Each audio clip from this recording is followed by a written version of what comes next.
कर्नाटक सरकारनं अलमट्टी धरणाची उंची वाढवण्याचा निर्णय घेतला, तसा जी.आर. काढला।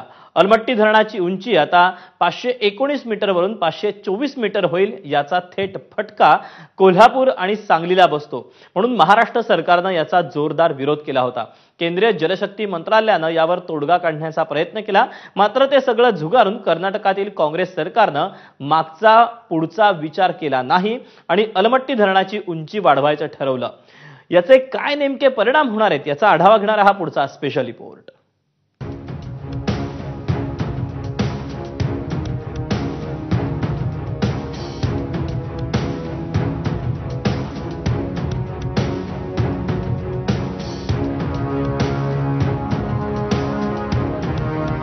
दोन 2005 मध्ये सांगली आणि कोल्हापूरमध्ये महापूर आला आणि कर्नाटकातील अलमट्टी धरण चर्चेत आलं।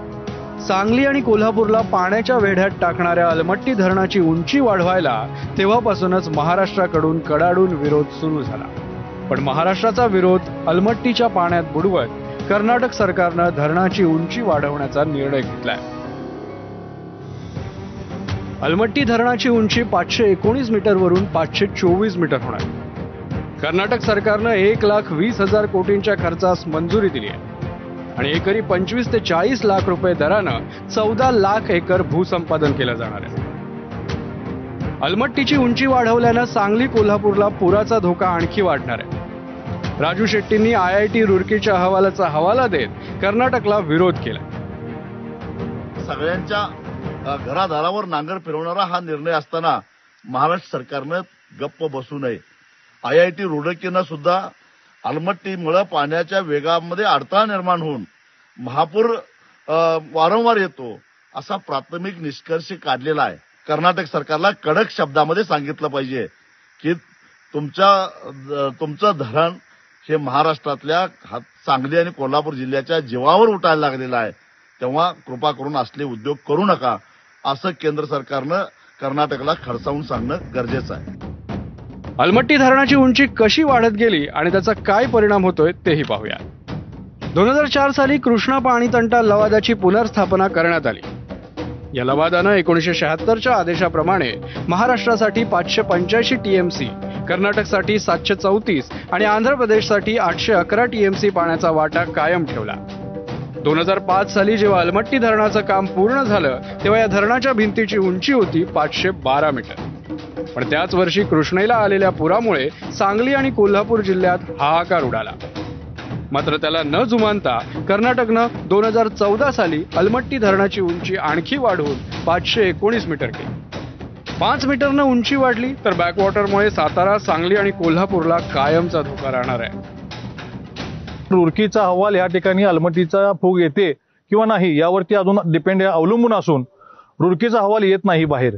आणि रुड़कीला आम्ही जेव्हा विचारलं तेव्हा त्यांनी सांगितलेलं की हा अहवाल आम्ही जलसंपदा मंत्र्यांना दिलेला आहे असं त्यांनी स्पष्ट एका वकिलांनी विचारलेल्या प्रश्न उत्तराला दिला असताना या ठिकाणी अजून सुद्धा जलसंपदा मंत्री हात वर करतात। माझं म्हणणं हेच आहे की बाळासाहेब विखे पाटील जे जलसंपदा मंत्री आहेत त्यांनी या ठिकाणी राज्याची भूमिका म्हणून सुप्रीम कोर्टात जायला हवं, परंतु ते या ठिकाणी गेलेले दिसत नाहीत। यावरूनच या राज्य शासनाची या ठिकाणी साशंकता निर्माण होते, म्हणून लोक बुडून मरण्याची वाट बघतायत का काय अशी भीती या ठिकाणी नागरिकांना वाटत आहे। अलमट्टी धरणाची उंची वाढवून कर्नाटकला आणखी मोठ्या प्रमाणात शेती सिंचनाखाली आणायची आहे। त्यासाठी नेमलेल्या केंद्रीय लवादानं कर्नाटकला ही उंची 524 मीटर करायला मागेच परवानगी दिली होती।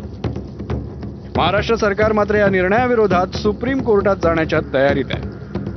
महाराष्ट्राचा अलमट्टीची उंची वाढवायला विरोध आहे। या संदर्भात आवश्यकता पडली तर महाराष्ट्र सर्वोच्च न्यायालयामध्ये जाईल आणि त्या ठिकाणी कर्नाटकच्या विरुद्ध पिटिशन करेल। गेल्या महिन्यातच कर्नाटकने केंद्रीय जलशक्ती मंत्र्यांची दिल्लीत भेट घेतली होती। तिथे उंची वाढवण्याचा मुद्दा जैसे थे राहिला। त्याला न जुमानता कर्नाटकातील काँग्रेस सरकारनं अलमट्टीची उंची वाढवण्याचा जी.आर.च काढला। यात राज्य विरुद्ध राज्य, राज्य विरुद्ध केंद्र, काँग्रेस विरुद्ध भाजप असे सगळे रंग आहेत। बेळगावच्या मुद्द्यावर मराठी भाषकांवर अरेरावी करणाऱ्या कर्नाटक सरकारनं अलमट्टीच्या बाबतीतही महाराष्ट्राची कोंडी करण्याचा चंग बांधलाय।